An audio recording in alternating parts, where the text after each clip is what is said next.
আল্লাহ রসুল সাল্লাল্লাহু আলাইহি সাল্লাম যখন নামাজে দাঁড়াতেন তখন সুনানে নাসাইতে আছে তার বুকের মধ্য থেকে সাহাবা একরাম বলেছেন, জাতা পিছলে যেমন ঘর ঘর শব্দ হয় অথবা পাতিলে যেমন পানি টকবক করে মানে পাতিলে ফুটে ওইরকম পানির গড় গড় আওয়াজ হতো। মানে নামাজে কলবটা আল্লাহর দিকে চলে যেত।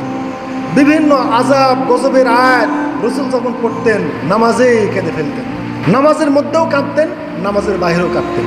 ওই টাইমটা তো আমি দাঁড়াইছি লা ইলাহা ইল্লাল্লাহর কাছে, আর কেউ নেই, কোনো চিন্তা নেই। অতএব কোন চিন্তা নেই আপনি নামাজে দাঁড়ান।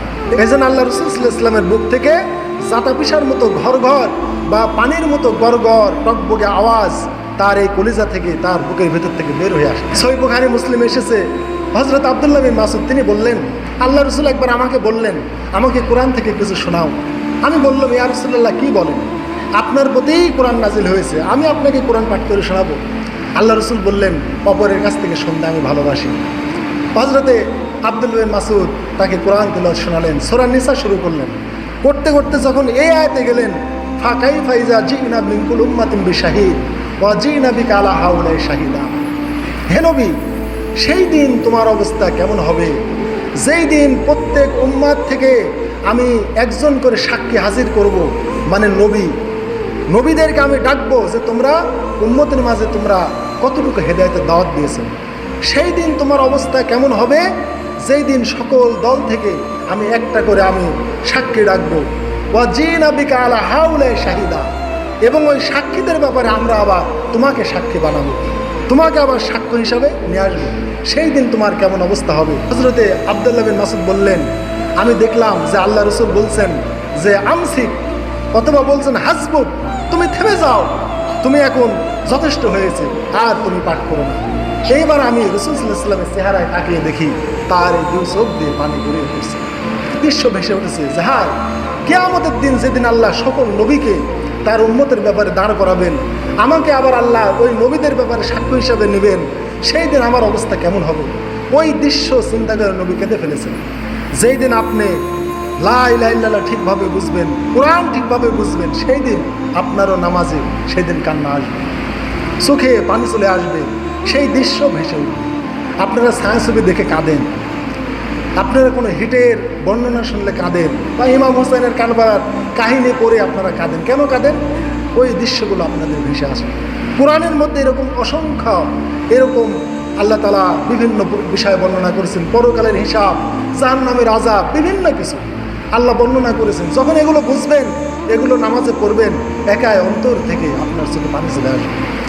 আর ওই দিন যেদিন আপনার নামাজে এক ফোঁটা চোখের পানি বের হবে, সেই নামাজ আল্লাহ কবুল করবেন, আর এই নামাজে আপনার মুক্তির জন্য যথেষ্ট হয়ে আযাব গজব না। মা আয়েশা বলছেন, তারগিবের হাদিস, আল্লাহ রসুল একদিন নামাজ পড়লেন, আমি লক্ষ্য করলাম তার দাড়ি ভিজে গেল, এত কাঁদছেন নামাজের মধ্যে রাত্রিবেলায়। তারপরে আমি লক্ষ্য করলাম দাড়ি ভিজে পানিগুলো তার কোলের উপরে পড়ছে, তার এই কোল মোবারক ভিজে গেল। এই কোল ভিজে চোখের পানিতে যে জায়গায় নামাজ পড়ছেন, নামাজের জায়গাটাও ভিজে গেল, এত কাঁদলেন নামাজে। আমি নামাজ শেষ হলে বললাম, ইয়া রাসূলুল্লাহ, আজকের নামাজে আপনি এত কেঁদেছেন যে আপনার চোখের পানিতে আপনার দাড়ি মোবারক, আপনার কোল এবং নামাজের জায়গাটা পর্যন্ত ভিজে গেছে। আল্লাহ রসুল বললেন, আমি তো সূরা আলে ইমরানের ওই আয়াতটা পড়েই কেঁদেছি, ইন্না ফি খালকিস সামাওয়াতি ওয়াল আরদ ওয়া ইখতিলাফিল লাইলি ওয়ান নাহার লাআয়াতিল লিউলিল আলবাব। নিশ্চয় আসমান এবং জমিনের সৃষ্টিতে, রাত ও দিনের আবর্তনে চিন্তাশীলদের জন্য, জ্ঞানীদের জন্য চিন্তার বিষয় আছে। আমরা কি ভাবি এই আয়াত পরে নবী কেঁদে নামাজের মাটি ভিজে? আসমান ও জমিনের সৃষ্টি, আমরা কি চিন্তা করি আসমান ও জমিনের সৃষ্টি নিয়ে? একবার কি আসমান ও জমিনের সৃষ্টি নিয়ে চিন্তা করেছেন? যে জমিনে বাস করছি, এই জমিন নিয়ে কি কোনোদিন ভেবে দেখেছে যে পৃথিবী গোল, গোলাকার, আবার ডিমের মতো গোল? তাহলে পৃথিবী আমরা ঘুরছে এত দ্রুত গতিতে, সৌরজগৎকে বা সূর্যকে কেন্দ্র করে ঘুরছে, আমরা কেন ছিটকে পড়ছি না? ভেবেছেন কোনোদিন? এগুলো ভাববে খালি ইহুদি খ্রিস্টান। আসমান ও জমিনের সৃষ্টি নিয়ে গবেষণা করি না।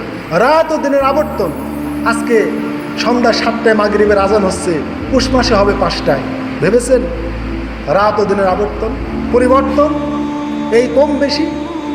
তুলিজুল লাইলা ফিন নাহার ওয়া তুলিজুন নাহারা ফিল লাইল। আল্লাহ যে বলেছেন আমি রাতকে দিনের মধ্যে ঢুকাই, দিনকে রাতের মধ্যে ঢুকাই, এটা কি ভেবে আমরা দেখেছি কোনোদিন?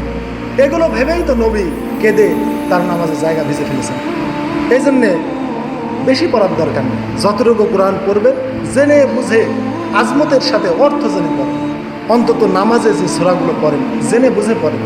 সূরা ফাতিহাটা অর্থ সহ জানেন, সূরা ইখলাসটা অর্থ সহ জানেন, আপনার দুরূদ শরীফ, দোয়া মাসুরা আর আত্তাহিয়াতু এগুলোর আপনি অর্থটা একটু জেনে পড়েন। সেই দিন আপনার কান্না আসবে, সেই দিন আপনি বুঝবেন।